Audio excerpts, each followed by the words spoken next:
Well, hey everyone. This is another drive with Tesla's full self-driving software, version 12.3.4. So I just got upgraded a few days ago. Tesla's releasing new versions about every 10 days. And I'm going to drive out of my condo parking garage, and we'll see how this goes. So first, I'm going to drive manually. It thinks there's a motorcycle or a bicyclist, but there's just an empty bike over there. That's kind of funny. There's also a bunch of bikes there, but it's not rendering them. So what I'm going to do is I'm going to put in a destination to the gym, and I'm going to start the full self-driving software, and the gate's going to have to open first before it goes out. Watch. Okay, it's enabled, but it's not going yet. It's not going yet. Now it's going. Ooh, it had like a few inches under the gate to go. That was wild. So it's driving me out of my condo parking garage into the parking lot into a very busy, unprotected left-hand turn. So there's times I have to intervene here. So we'll see if the car can do this turn at 4:51 at a busy time. So it creeps, stops at the stop sign in a proper way. It can probably go after this car. It has chosen not to, though. It hesitated because another cool looking wrapped Tesla vehicle was coming. Cars on the left are going to start coming soon. Here they come. So I don't want to. Nope, I'm not going to disengage yet. So you can see that there's all these cars driving, but it's chock full of traffic on both sides. And the cars are starting to get backed up.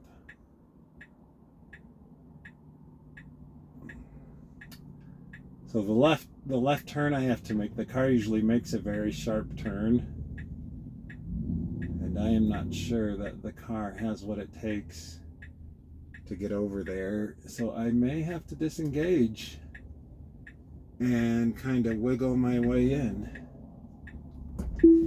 So I'm going to disengage and go right.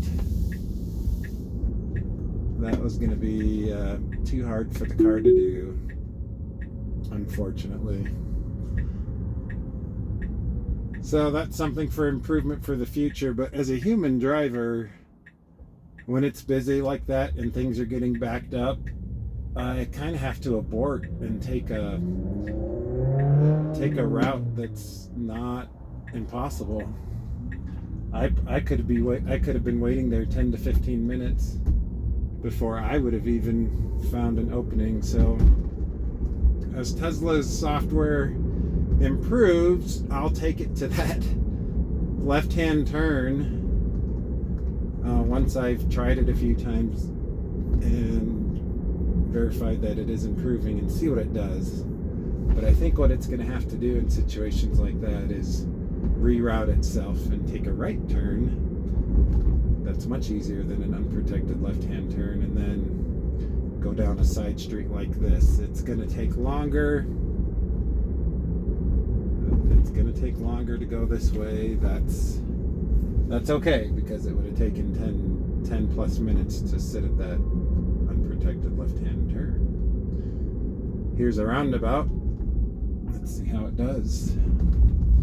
No problem. There's another Tesla on the right. Hello, Tesla. I don't know if y'all can see that Tesla. I don't have a wide screen. I don't have a widescreen camera that some people have that lets you see the entire front and sides. But the car does very well in situations like this. I'm gonna expand the view like this so you can see more of this awesome visualization. I am making my second trip to the gym today. Some days I have 2 a days. The car's at another roundabout. It's waiting, and it's good that it hesitated there. I would have done the same thing because I didn't know if that car was going to go through the roundabout or not. And it nice and cleanly just zips through the roundabout. That was pretty cool. It's asking me to touch the steering wheel. I just touch one of these knobs. Here's proof I'm not driving. Here's my 2 hands. See, I'm not driving. The car's doing it all.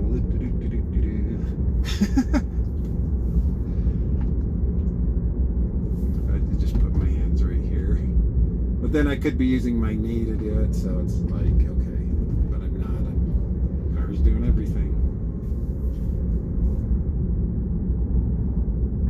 The only time I do anything is when it gives me that flashing, nagging alert on the user interface here to touch the steering wheel to let it know that I'm alive, like this. And you don't have to touch it right away. See how it's flashing and it's flashing and then it's flashing faster and faster and faster and faster, and then eventually it'll start beeping, and then if I don't interact with it, then it will start to shut down the car. It'll shut down the car and pull it off to the side of the road and say, sorry buddy, you need to be interacting with this car because the car's not yet autonomous. That was kind of interesting. The light turned yellow and the car thought about stopping, but it did not. It was like, oh, it's yellow, but I'm like right here at the intersection, so I'm gonna keep going. Ooh, it wanted to get into the other left-hand turn lane. So supposedly, as I've been learning about AI, the decisions it's making are called inference decisions, meaning it's reacting to the environment. It gets trained on all these videos to drive, and it kind of went a little bit into the left lane there. I wouldn't have done that because I was in the right left turn lane. I would have just turned completely into this lane. But the car did the maneuver. There was no other cars next to me. I have noticed that if there is a car next to me, then the car takes a wider turn and won't cut into the lane like that. You can see a motorcyclist up in front of me. I'm gonna get some gum.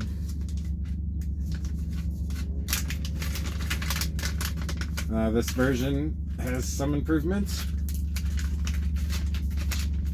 Some couple quirks. The steering wheel kind of gets indecisive sometimes.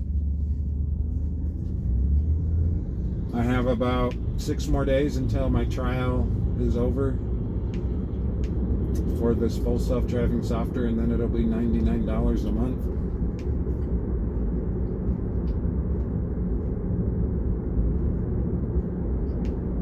It looks like the car is going to take a side street, not the freeway. That's not what I would do, but maybe something on the freeway is really busy. It's changing lanes. Cool.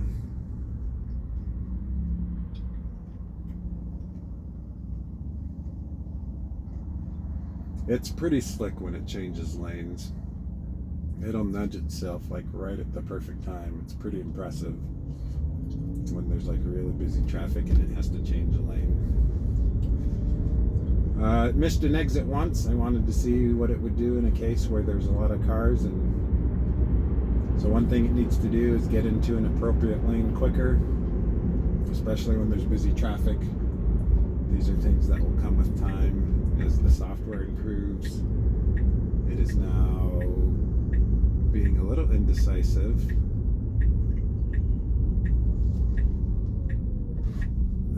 I think it was indecisive because it was wondering if there was a right turn lane, and it looked like there was, but now the right lane is kind of merging into the existing lane, but it still needs to turn right. So it's got its blinker on and it's doing the right thing. It just kind of put its blinker on way sooner than it needed to. So it's going to turn here at this green light. There's a cone here. It did not hit the construction cone. That was cool. I was like, ooh, is it gonna hit that construction cone or not? So hopefully that was on the video. It rendered those construction cones as little splotches on the user interface. It's not aggressive with yellow lights, so the light was turning red here. It was yellow and it's turning red. So it doesn't take unnecessary risks in this case, but it feels like sometimes it will take unnecessary risks changing lanes. Now here we go. We are about 2.6 miles away. I think my last drive to the gym I took mostly the freeway. It's getting over to the left lane because it will need to turn left soon, or let's see how soon will it need to turn left. I don't know, for a while. But I've just decided to get over. You can see my navigation path here. Definitely a much slower route is to take these side roads instead of the freeway. But it's kind of nice to show an alternate route or alternate view. In Tesla vehicle, you can see kind of the next steps it needs to take. Battery, expected battery. It shows when it expects to get there, 5:08 p.m., how many minutes are left, how many miles are left, the battery percentage expected to be when I get there. I'm at 82% right now. It expects I'll be at 82% when I get there. Tesla vehicles are more efficient at slower speeds, so even though this trip is slower and longer, it's going to take less battery than using the freeway. I have a little display here that I've set up to be this way. Current drive 4 miles, 12 minutes, 176 watt hours per mile. That's really good. Since I last charged, 45 miles, 9 kilowatt hours used in the battery, 188 watt hours per mile. That's really good. We're coming up on a light here. If it turns yellow, the car will stop. And it stopped. I kind of had this sixth sense that the light was going to turn yellow, and it did.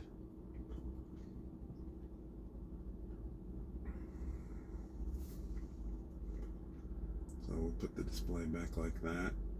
It's kind of cool, everything the car can see. The advantage of Tesla's full self-driving system is that there's 8 cameras that are looking in all directions all the time, and they're not getting distracted by a phone, or they're not getting intoxicated by alcohol. It's on all the time, focusing on one specific task without fail. Well, I won't say without fail, but it's dedicated to that task. And that's something exciting. Tesla had their quarterly earnings call yesterday, and a lot of cool things were said. There's going to be an app that basically lets me take my Tesla here, my Model 3 rear-wheel drive 2022, and I will be able to add it to Tesla's fleet. Kind of like a mobile Airbnb. That's an Uber. And the car will just take off and start accepting rides from people. And I can do that 24/7, or if I need my car to drive me somewhere, I can say, hey, come back and get me. And then when it's not driving me, I can put it back in the fleet. Tesla will do charging and other things while it's in the fleet. I'm assuming Tesla will clean the car while it's in the fleet. It'll take it to a service center or something. And I'm also assuming that Tesla will take a cut, probably 25 to 30% of the money made. But it's kind of cool to think that I can just let this car drive people around. When the car needs maintenance, such as tires and other things,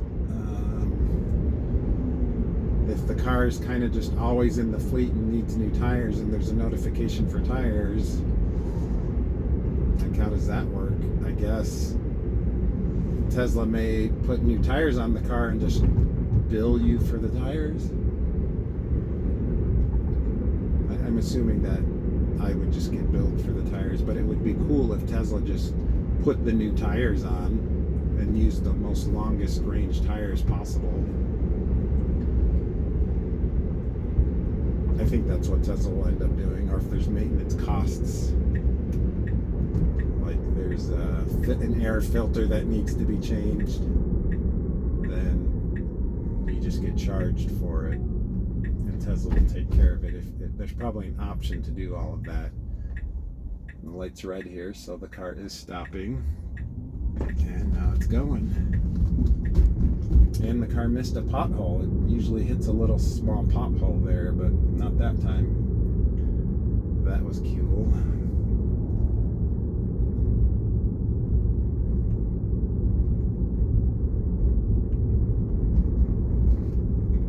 This is a very slow street, 25 mile/hour speed limit, so I've upped the speed limit to 27. Or the max speed to 27. I can tell the car to go just a touch quicker. And we're getting close to the gym. So besides me needing to intervene at that unprotected left-hand turn that was completely congested, that I didn't want to wait for, the car has driven pretty good. And this is kind of a daily thing for me. These pretty good drives that I don't have to interfere on. The car just drives. There's a pedestrian it sees, and another one there. Oh, yep. Wow, that was like a little girl that was like on the road of the roundabout, and the car slowed down. The car's very cautious around pedestrians, as it should be. And it saw them before I did. I was like, whoa, why is it showing people on this user interface? Well, there's like 2 or 3 kids playing on the middle of the roundabout. So the car is very aware of things around it, and I'm really excited to add my car to the fleet. And that's the end of the drive. Car finished the drive. I'm gonna park now, and I'm gonna go shoot some hoops at the gym and park in some shade. There's minimal shade, but there's some shade here. So what do y'all think of this self-driving car? It's pretty chill. It usually does the right thing. It keeps getting better and better. Eventually it's going to drive superhuman, or so Tesla says. We'll see what happens there. But thanks for letting me share Tesla's full self-driving 12.3.4. We'll see you in the next video. Namaste.